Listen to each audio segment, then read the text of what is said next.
구독과 좋아요는 저에게 큰 힘이 됩니다. 안녕하세요. 부동산 뉴스를 읽어주는 박 팀장입니다. 오늘은 이번에 이제 그 관계부처에서 이제 그 회의를 했는데 부동산 불법 행위에 대해서 얘기가 나왔습니다. 어떻게 나왔는지 디테일하게 내용이 나왔고요. 그걸 국세청이나 검찰에 고소도 하고 여러 가지 디테일 얘기들 예까지 나왔습니다. 이제는 이렇게 잡아내니까 투명하게 거래를 해라. 그렇지 않은 이상은 언젠가는 그건 꼭 걸린다는 얘기가 나와 있습니다. 어떤 내용들이 있는지 그리고 조금 더 좋은 내용들이 있으니까 한번 들어가서 보도자료 보면서 설명드리도록 하겠습니다. 이 보도자료는 지금만 나와 있는 게 아닙니다. 예전부터 계속 강조를 했죠. 불법행위 무조건 잡아낸다는 내용이었어요. 그게 말도 없이 했다고 하면 큰일 났죠. 근데 그 전부터 했던 내용입니다. 그거 처음부터 어떤 거 먼저 한다? 고가주택 9억 이상부터 한다고 했습니다. 그게 예전에 했던 것들이 조사를 해보니까 이런 건들이 나온 게 1705건이 나왔대요. 탈세 의심 건의도 555건. 국세청에 통보를 했고, 일원화가 돼 있기 때문에 다 들어가서 볼 수가 있습니다. 그리고 집값 담합, 카페들 있고요. 무등록 등기는 무조건 잡아내고, 부정청약 같은 것도 있습니다. 그것도 말고 또, 중개업소 회원 아니면은 거래 안 하는 것도, 이런 것도 잡아냈습니다. 나쁜 겁니다, 그게. 저도 이제 중개업을 하지만, 그게 장단점은 있긴 있죠. 다만 꼭 그걸 강요를 해서 안 한다고 안 할 수 있는데 거래를 안 합니다. 그러면 자기네들끼리만 이렇게 하는 거잖아요. 그런 부분도 솔직히 좀 좋지 않다고 봅니다. 자, 국토교통부 이렇게 전국 고가주택을 대상으로 2월부터 5월까지 신고된 고가주택으로 해서 실시한 고려를 조사했대요. 아주 향후에 이제 많아요. 제가 먼저 말씀을 드리지만, 이번 8월달부터 이제 증여 취득세가 들어가기 때문에, 그 전에 증여를 많이 했습니다. 제가 알기로 6, 7월달에. 아마 5, 6, 7월 엄청 했을 거예요. 만약 그걸 편법으로 증여했다는 생각을 드는 사람, 정말 했다고 하는 사람은 자진 빨리 납세를 하셔야 됩니다. 걸리면 과태료 많고 세금 더 중과됩니다. 안 걸릴 것 같아요? 좀 이따 내용 들어보시면 알 겁니다. 2월 20일부터 부동산 시장 점검 관계장을 했는데, 이런 실거래 상설 조사팀을 조성했어요. 예전부터 계속 말씀드렸던 겁니다. 국토부나 정부에서 계속 얘기했던 거기 때문에, 그럼 12월부터 2월까지만 하겠나요? 그 후에 있는 것도 모두 하게 할 겁니다. 그런 부분 꼭 조심하셔야 돼요. 이제는 투명화가 됐기 때문에, 어떻게 보면 이겠잖아요. 이 돈 부분도 워낙 이런 지금 사기들이 많이 치니까 온라인으로. 그런 부분도 이제 돈을 넣으면 다 이게 사인하고 해야 되기 때문에 다 들여다 볼 수가 있어요. 이제는 현금 거래는 거의 의무의미하다고 봅니다. 거의 인정받을 수가 없어요. 다 통장 거래를 하기 때문에요.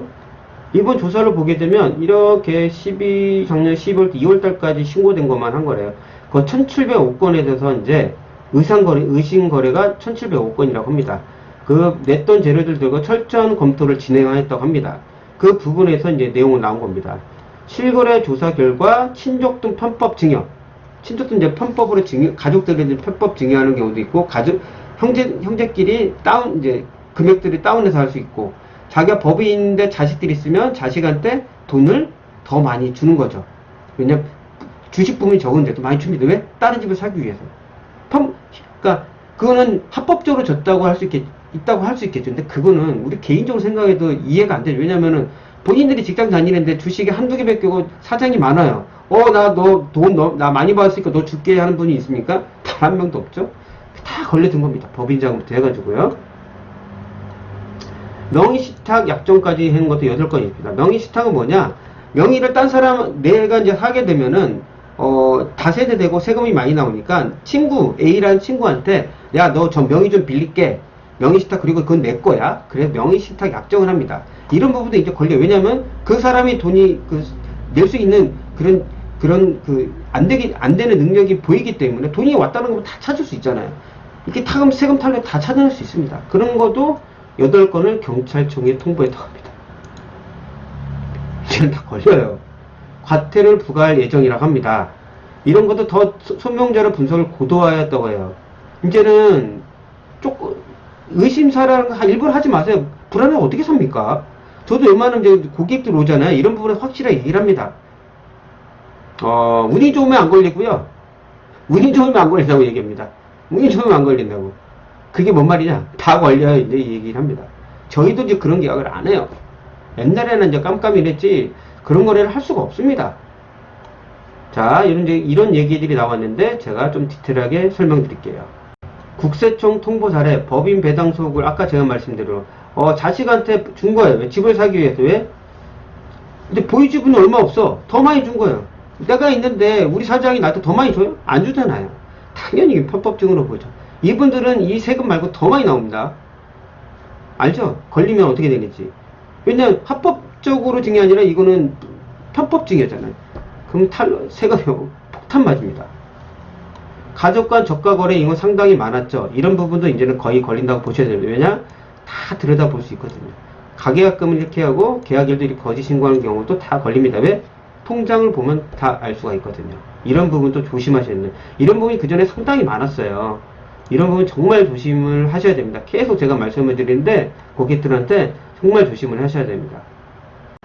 개인 사업자 대출의 용도와 유형 보게 되면은 의료기기 이제 개인 사업자가 이제 그런 의료 쪽으로 영입하시는 분들이 있을 거 아닙니까? 그래서 이제 아파트 사기 위해서 이렇게 대출받은 경우 이것도 이제 잡아내는 거죠. 왜냐?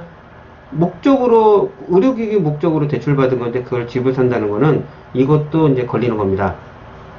그리고 주택 고입 목적 기업자금 대출받을 때도 걸리는 거. 예전에는 이런 게 비일비재했습니다. 근데 그분들이 어떤 재금 대출을 받을지 저희가 모르죠. 그거는 본인들이 얘기를 안 하니까. 근데 이런 형태로 해가지고 하신 분들이 상당히 많아요. 근데 이거는 능력이 있으신 분들은 그전부터 계속 그게 관례대로 해왔겠죠. 근데 이거부터 그전부터 계속 강조를 해왔던 겁니다. 그 목적으로 대출 받지 않을 때는 무조건 잡아낸다는 얘기가 나왔어요. 근데 우리 서민 같은 경우들은 만약 예를 들어서 뭐 제가 이제 부동산 하지만 부동산이 뭐 대형화 된다고 모를까? 근데 이렇게 대출을 받을 수가 없습니다. 이거는 그 사람들만의 특혜겠죠? 대출을 20매도 받고 집을 70억짜리 산다는 거는 어마어마한 거잖아요. 이런 것까지 다 잡아내겠다고 얘기가 됐던 겁니다. 그리고 이제 그 부동산 법인이 이렇게 해가지고 이제 계약을 하는데, 이렇게 이제 그 날짜를 하는 것도 걸립니다. 그러니까 이런 것도 어떻게 잡아내는지 내용들은 나오진 않지만은 참 어마어마합니다. 그러니까 이제 웬만한 거는 다 잡힌다고 보시면 되는 거예요.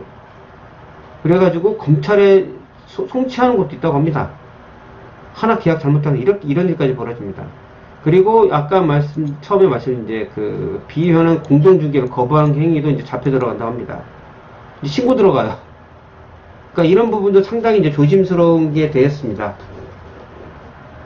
제가 너무나 이게 많이 봤던 부분이라 이거는 솔직히 좋지는 않습니다. 그냥 침묵 도모는 좋은데 꼭 그걸 강요하신 분도 있어요. 왜냐 그동안 해왔던 관례고 자기들은 워낙 잘 돼 있는데 너 안 들어와? 그럼 너랑 거래 안 해? 이렇게 하신 분들이 있거든요. 상당히 기분 나쁘죠. 근데 그 전에 그런 일이 너무 많았어요. 강남권이나 목동 쪽 아파트는 되게 특히 심하고요. 그런 지역들이 특수한 지역들이 상당히 많습니다. 여의도가 상당하고요. 이제 그런 부분도 이제 힘들어졌어요. 신고해버리면 어떡할 겁니까? 증거가 남으면서 어떻게 할 말이 없죠.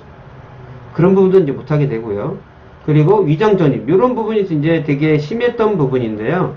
보시게 되면 고시원 위장 전입을 해요. 왜냐 예를 들어 그냥 제가 지역을 그냥 특정 지역은 아니지만 과천이 인기 많으니까 과천을 예를 들게요. 거기 이사 가기 싫어. 근데 일단은 거기에 고시원 쪽이 구하는 거예요. 그럼 전입할 수 있잖아요. 근데 고시원 쪽 말고 그냥 원룸이나 다 가고, 그러니까 이사 가기 싫으니까 월세는 좀 더 나가고. 예를 들어 요즘 그 얼마 전에 피디수첩이라는 게 나왔던 거 있잖아요. 저기 그 부동산 법인 차려가지고 뭐 주택을 안 사더라도 저기 뭐 경기도권에다가 뭐 저기 법인을 내는데 그 소호 사무실 내는 경우 있잖아요. 그 무슨 유명한 탤런트 여자분 있잖아요. 말이 많았죠. 그런 탤런트가 엄청 많습니다. 연예인들. 왜 그거를 그 부동산 컨설런트나 자산관리사가 얘기를 해요. 이렇게 하라고. 합법적이죠. 근데 다만 워낙 공인이다 보니까 그런 부분에 좀 문제는 있죠. 왜냐하면 도덕적인 들어가니까. 그런 부분이 이게 예전에 비일비재했던 겁니다. 이런 부분도. 아이고 죄송합니다. 이거 내려갔네요. 뭐 이런 거 뭐 크게 뺄게요. 장애인 이제 특별 공급 같은 경우도 빌려서 하는 경우가 많습니다. 예전에 이제 제 아시는 분 자랑하신 분이 있는데 한부모 가정 있잖아요. 결혼을 시켜요. 자녀가 많은 분이 결혼시키고 돈을 먼저 줍니다. 그리고 순위가 높을 거 아니에요. 그거 갖고 이제 청약이 당첨돼요. 예전 같은 경우는 뭐 이건 뭐 재당첨 제한이나 뭐 그건 뭐 둘째 치고 저기 그 청약 그 팔 수 있는 기간이 그렇게 짧았기 때문에 이렇게 다 매덕진 프리미엄 붙이고 팔고 남기고만 했던 거예요. 이런 것도 다 잡아내겠다는 겁니다. 온라인 카페를 집값 담으로 유명하는 경우도 이거는 걸리고요. 이건 진짜 우리 공인중개사 약자로 보고 이렇게 하는 경우가 상당수가 많습니다. 주위에 중개관님한테도 많이 들었고요. 아까만 중개사 단체 공개 동종 중개보도 이제 걸립니다. 향후에 이제 이 내용을 보여요. 세금 탈루 혐의자에 대해서는 세무조사에 착수할 거예요. 그러니까 이 하나 때문에 모든 세무조사 맞을 수도 있어요. 이런 부분 조심하셔야 됩니다. 다르게 용도의 최종 확인되는 것 대출 약정률에 대출금 회수도 조치할 계획이랍니다. 배가 배꼽보다 더 커져버리는 겁니다. 이런 모두 고강도 실사를 이제 계속 할 거예요. 7월 16일 바와 같이 서울 수도권의 과열지구에 대한 고강도 실거래 기획 조사도 실시하고 있는 바 이제 다 걸린다는 겁니다. 제가 아까 말씀드린 거 있죠. 이 내용을 들으신 분에서 해당 사항 될 수도 있습니다. 7월까지 증여하신 분이 상당히 많아요. 증여 취득 녹색 때문에 자주택자는 집은 팔기 싫고, 근데 그 부분에서 혹시 약간이라도 본인이 불법이라고 들어간다면은 하고 자진 납세라고 내시는 게 낫습니다. 자, 지금 이렇게 다 찾아내잖아요. 그냥 국토부만 하는 게 아니라 모든 부분에서 같이 일원안에서 찾아내면은 조금이라도 의심 있으면 걸려든다는 겁니다. 저 진짜 제가 중개업을 하면서 고객분들이 와서 그런 부분 얘기하시는 분들이 있어요. 근데 제가 몇 달 전부터 했던 거 이번 년 들어와서 보니까 저는 더 심하게 얘기를 합니다. 하지 마시라고. 그러니까 안 걸리면 운이 좋은 거라고. 그냥 안 걸리면.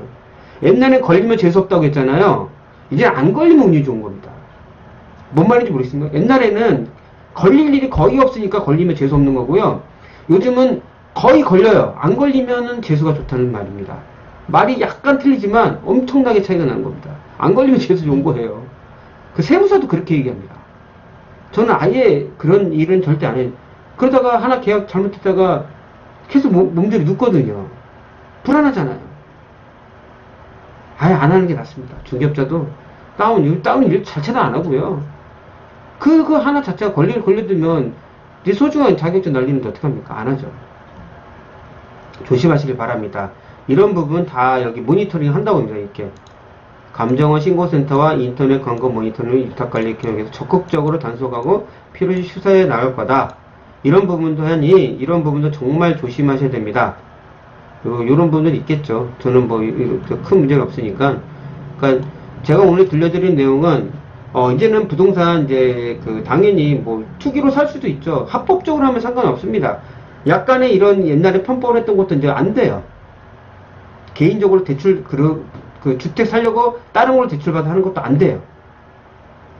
오로지 본인의 그런 돈으로 해서 사는 방법은 없습니다. 그만큼 주택은 뭐다?